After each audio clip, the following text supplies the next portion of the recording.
So my paper today is about aesthetic judgment broadly conceived. And to those who are aware of the history of aesthetics, this might seem fatally anachronistic. After all, the object of my study, Leonhard Euler's Tentamon Novae Theoriae Musicae, was published in 1739, 11 years before philosophical aesthetics proper would be founded, and about 50 years before a term like aesthetic judgment would have any precise meaning. Nonetheless, what I'd like to suggest is that because this theory so closely predates the seismic shifts in aesthetics and music theory of the mid and late 18th century, it's an excellent, if not perfect, case study for pre- and post-1800 aesthetic judgment and its relation to music theory. So while this paper is devoted to articulating Euler's theory and its indebtedness to the German rationalist tradition, its relation to post-1800 theory and aesthetics will be the passage of entry to and exit from it. Thankfully, I don't have to construct this passage myself, as it's already been virtuosically built by the 19th century theorist Jean-François Fétis. In the second chapter of his Esquisse de l'Histoire de l'Harmonie, Fétis demonstrates his typical treatment of theorists with whom he disagrees. Beginning with Leonhard Euler, he enumerates the errors that have crippled the progress of music theory since Rameau's 1726 Nouveau Système. He attributes Euler's errors to his having used, quote, as a point of departure, the principle expressed by Leibniz that music is a secret arithmetic of sound relations that man makes without realization, end quote. In Fétis' estimation, Euler fails to make recourse to the musician's ear to temper his rational mathematics with empirically bounded judgment. Fétis even goes so far as to lump the rest of the theorists in this chapter into these two camps, the illustrious geometrists, who, like Euler, are led astray by their fetish for numbers, and the musicians, who, like Rameau, defer to the ear over the intellect. Recent scholarship has begun to re-examine Euler's theory and found that while it is true that Euler defers to the rational over the sensible in his music theory, this was motivated in part by his addressing the mathematical concerns of his contemporaries. In this paper, I show how Euler was not just engaging with the mathematics of his contemporaries, but also the philosophical concerns of his contemporaries. More specifically, his theory of harmonic suavity is an attempt to quantify musical order, thereby eliding sensible pleasure and rational perfection, as described by the German rationalist philosophers Gottfried Leibniz and Christian Wolff. After briefly describing Euler's theory, I will show how it engages with the concept of perfection, as Leibniz and Wolff articulate in their philosophical writings in correspondence.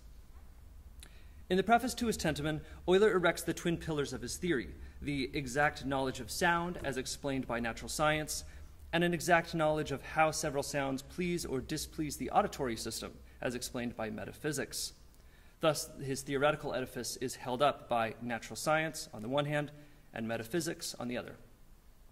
The first is plainly explained by describing how vibrating air strikes the tympanic membrane, stimulating the nerves in a consistent periodic pattern. Like most theorists who subscribe to theories of periodicity, Euler makes analogy to patterns of dots in relation to each other.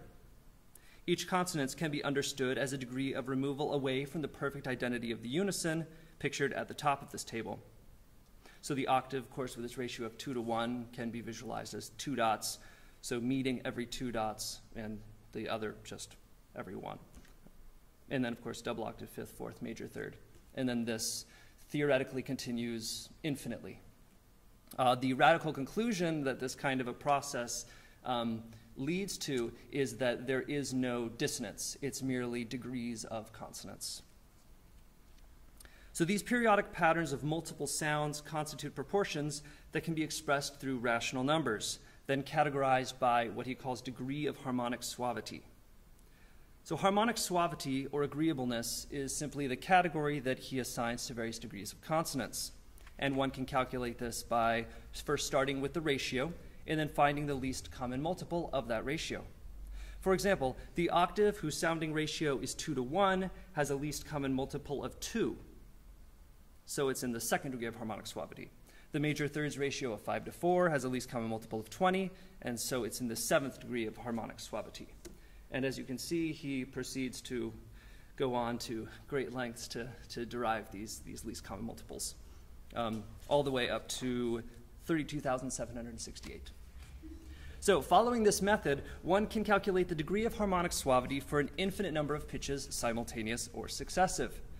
Theoretically, one could reduce an entire musical work to the purity of a single rational number, a kind of numeric transposition of the musical agreeableness, order, or perfection. Euler's second pillar, metaphysics, is the explanatory apparatus for why these orderly sounds give rise to sensible pleasure.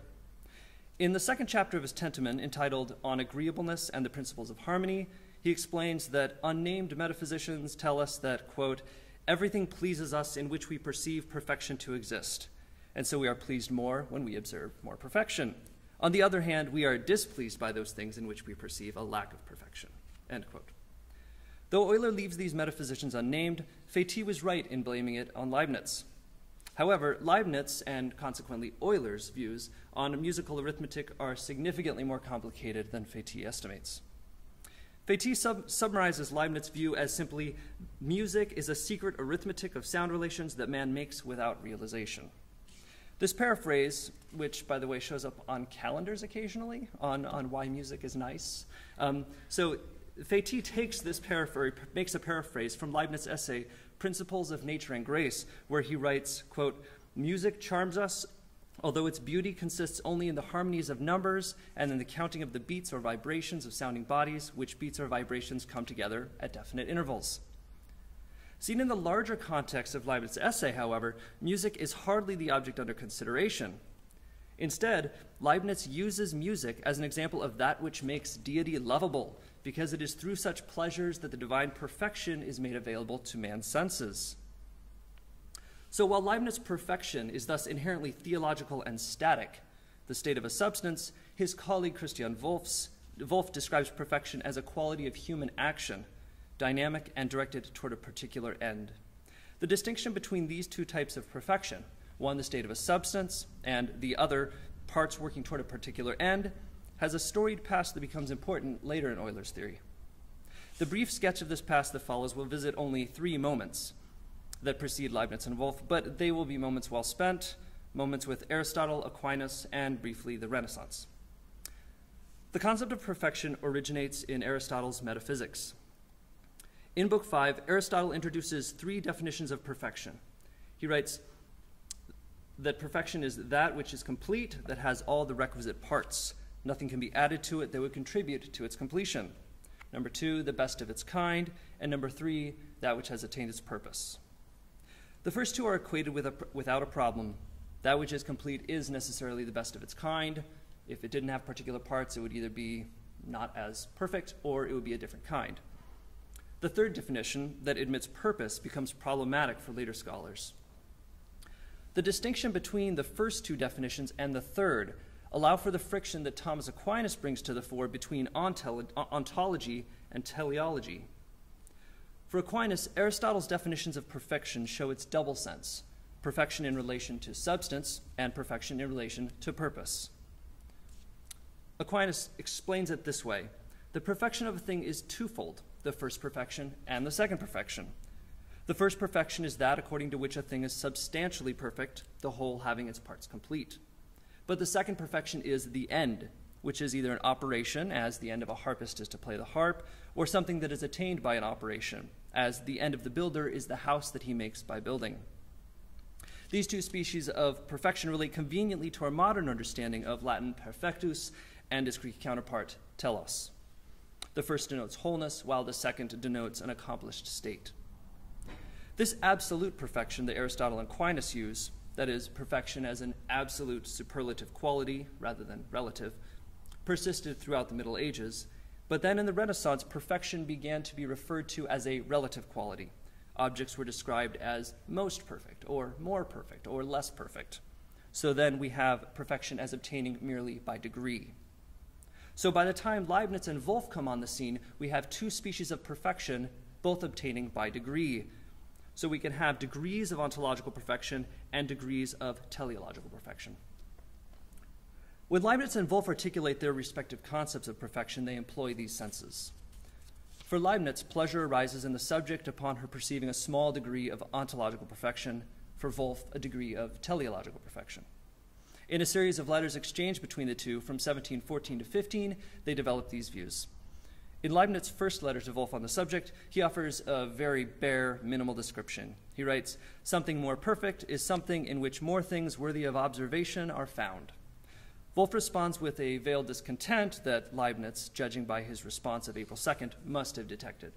He elaborates and connects it with quantity of order. The more order there is, the more things worthy of observation there are, thus the more perfect it is.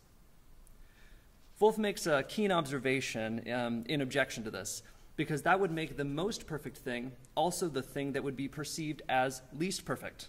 That is, because there would be an infinite number of simultaneous orders, the subject would just be exposed to all these infinite orders out of which she could not derive any order. So it would just produce nausea. We would perceive it as chaos. So Leibniz addresses this objection by building a bridge from this pure infinite perfection to sensible delimited perfection. He does this by making the divine mind not merely a solipsistic infinite degree of perfection, but that from which perfection flows. He writes, "Nothing is more regular than the divine intellect, which is the source of all rules and produces the most regular, that is, the most perfect system of the world." Finally, Leibniz summarizes his view and folds all of the terms describing perfection into each other. Quote, "Pleasure is the sensation of perfection.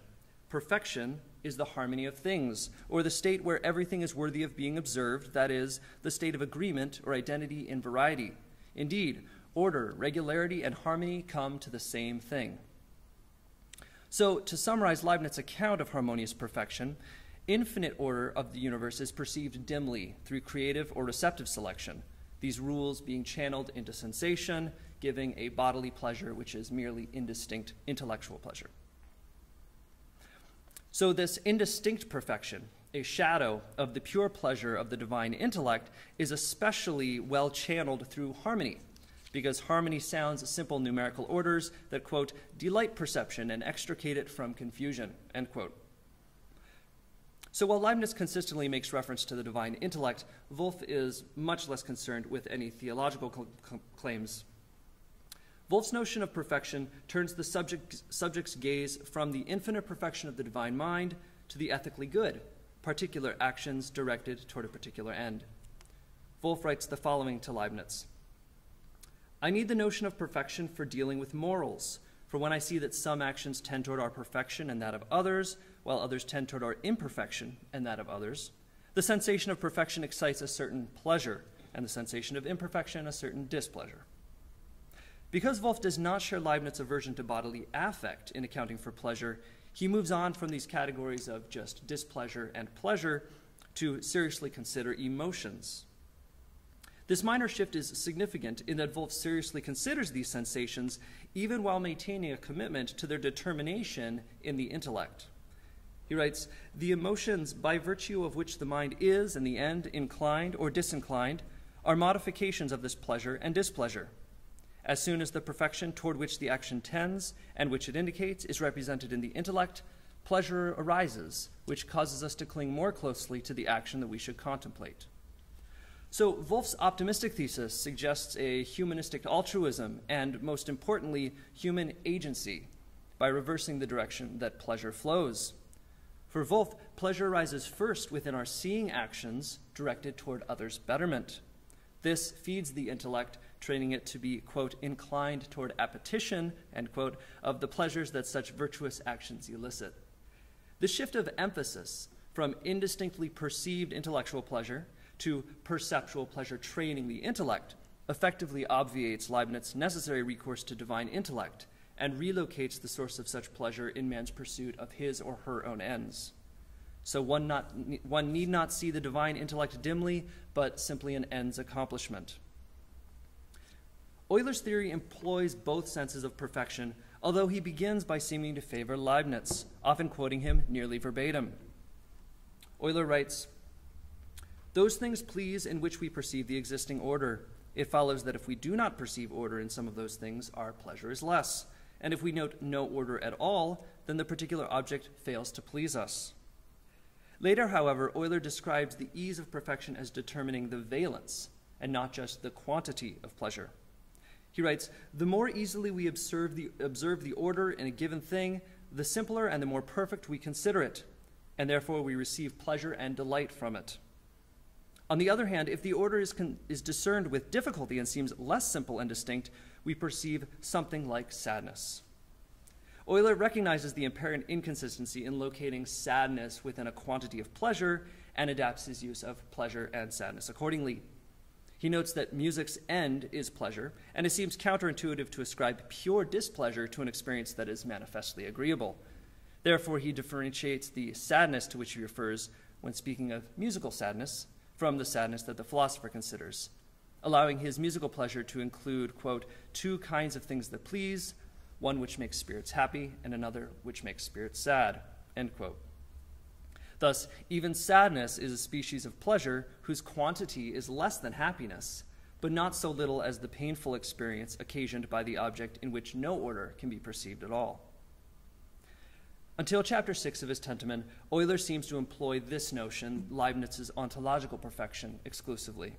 Every musical work can be reduced to a single, incontrovertible number that quantifies the ontological perfection of the object and the degree of pleasure one should gain from it. However, in chapter 6 of the Tentamens, on succession of consonances, Euler compounds how pleasure can arise from musical sound by fusing these two senses of perfection. And I somewhat jokingly call this Euler's Leibniz-Wolffian ontoteleological perfections. But the intent is clear, I think. So Euler describes it this way. In order that several consonances or successions of consonances may be perceived with pleasure, it is also necessary that the order existing in the complete succession of consonances be perceived by the mind, and that this order advance the real goal, agreeableness. So for the first time in the Tentamens, Euler introduces the relevance of goal, or intentus. Here Euler is suggesting that consonances comprised of orderly vibrations from which arise pleasure are perceived as such in part because they further the telos of the work as a whole, which is itself order or perfection perceived as pleasurable. So you have this doubling where consonances give rise to pleasure because they are orderly, but also they are parts working toward the whole, therefore the pleasure is derived from their constituent workings. So this is not just some kind of twisted circularity that Euler falls prey to, but instead he's stumbling into this dual construction of perfection that originates with Aristotle and is employed by Leibniz and Wolff respectively. So pleasure found in the first kind of perfection, that is the sense that Euler had been using until chapter 6, arises from perceiving the adumbration of divine order in maximally perceptible order. In the first sense, the perfect object cannot be added to. It simply is, without lack and complete. Pleasure found in the second kind of perfection, more commensurate with Wolff's nascent utilitarianism, arises from perception of any object that has parts that contribute to that object's perfection. So this second pleasure arises upon seeing the constituents of a system and the way that their existence and function furthers the existence and function of the whole. Or, less obtusely, it's the pleasure one gains when contemplating how the parts accomplish the goal toward which they are directed. There are some examples in the literature. The most obvious is a watch. One can derive pleasure from seeing the way the cogs in the watch work together to show you how long you've been talking at a lecture, for instance. So there is an important distinction to be made between Euler's teleological perfection and Wolff's, a distinction that is instructive for understanding the terms by which Fétis and later theorists rejected Euler's theory, and this distinction is also the terms by which aesthetic judgments continue to be made. So for the tradition following Wolff, pleasure was tied to utility. Thus, finding beauty in an object was a distinctively human task. And by utility, I should say purposiveness. It's not that an object had to have a real purpose, but rather one should, when one sees the object, one imagines that it must have some kind of a purpose, although that purpose is indeterminate. So, because it was tied to utility, this was a human task. One cannot calculate what an object's purpose might be. Instead, one must, well, intuit it, or sense it without being able to actually stick it down to a particular concept. So Euler was not concerned with such things. For Euler, music displays both ontological and teleological perfection, but the subject's role is purely passive. The listener either correctly perceives the perfection of the consonances and the way that they serve the whole, or the listener does not, or the listener does so incompletely. And he has examples of where this is the case with, for instance, barbarians who cannot perceive the order of good music. So where Fiti places a listener that feels the beautiful, thus conjoining the sensible to the rational by her judgment, Euler places number to conjoin the sensible and the rational, pleasure and perfection. In conclusion, I'd like to suggest that Euler's theory could act as a cipher for musico-aesthetic judgment today. That is, if one must question Euler's theory on the grounds that he replaces aesthetic judgment with theoretical calculation, replacing feeling of the beautiful with number, then perhaps one could ask the same of modern analyses that attempt to do the same. Thank you.